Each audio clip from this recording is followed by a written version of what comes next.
It was widely and well known that the Great Lakes Crossing outlet, and then that address there, 400 Baldwin Road, Auburn Hills, with that zip code, is the #1 sex trafficking location in the state of Michigan. Candace posted a wild update, as she called it, today, because she got a tip that someone, upon further research, discovered at the time of her textual relationship with Erica, Jillian lived in a trailer park with a neighborhood that is known for the highest incidence of child sex trafficking. I forwarded the information to Jillian, and she confirmed it to be true. So to recap, after striking up bizarre friendship with a 15-year-old girl who lives in a trailer park without a father, a then 25-year-old Erica proceeded to love bomb Jillian by telling her how beautiful she was, or is. She then asked Jillian for her address to send chocolate covered strawberries, meaning Erica was plenty aware of where Jillian lived. Erica knew she was not living with a father in a home, just like Erica knew she was a minor. And yet, according to Jillian, this did not stop Erica from arranging her to get photographs taken. And then that last line says, without ever having communicated this with her mother. See, it's interesting here because we obviously have a difference. Candace has been apparently talking to Jillian, and Lisa, I would assume, is not talking to Jillian. So it's going to be interesting to see how this plays out here with the mother and whether or not she knew. So we'll see how that plays out. But here we go. So let's get to the actual tip itself.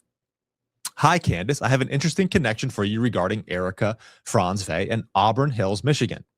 As a Metro Detroit native, current resident of Bloomfield Hills, it was widely and well known that the Great Lakes Crossing outlet, and then that address there, 400 Baldwin Road, Auburn Hills, with that zip code, is the #1 sex trafficking location in the state of Michigan due to its confusing layout. And I just want to clarify, that's not Jillian's address. That is the Great Lakes Crossing outlet. This is describing I believe a shopping center or an outlet. So it's just identifying the location that it's near. Okay, nobody's being doxxed here. But that's in close proximity to I-75 expressway, making getaway very easy and convenient, and proximity to urban, blighted areas such as Pontiac. I work down the road, and my patients and I know never go there alone as a woman or at night, and to keep your children close at all times. Okay, it has a very scary reputation. See attached for evidence. All right, let's fast forward here. In addition, I did some searching of Jill Flacone, I believe is how you pronounce her last name, current and previous addresses to see her positioning, to see if her positioning in life made her a vulnerable target for Erica. Sure enough, see the attached evidence. I'm not trying to shame the girl, but these are facts that I think you need to be aware of and to give you some insider Michigan perspective.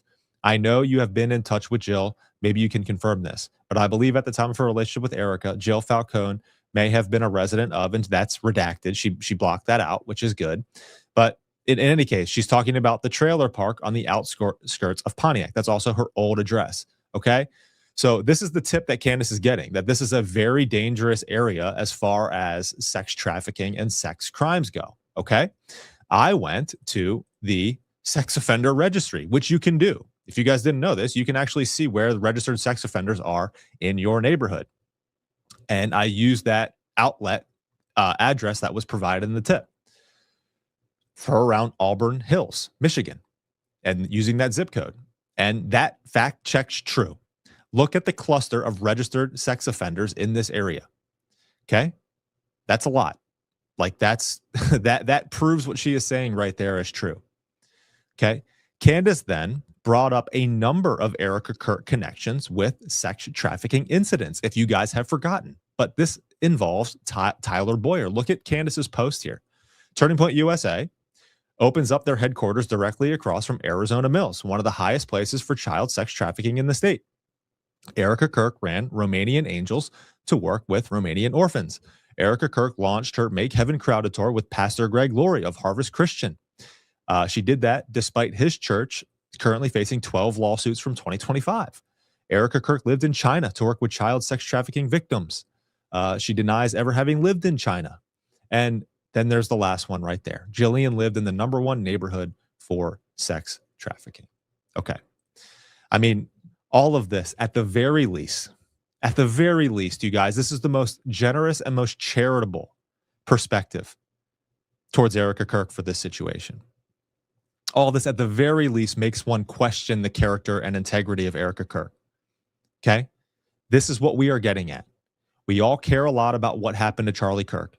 And it seems like his wife, who was doing everything possible to make it into stardom before they were married, to make it as an influencer, as an entrepreneur, as a CEO, has now stepped into the role after he died and morphed into something that is much different than who she put on to be during their marriage.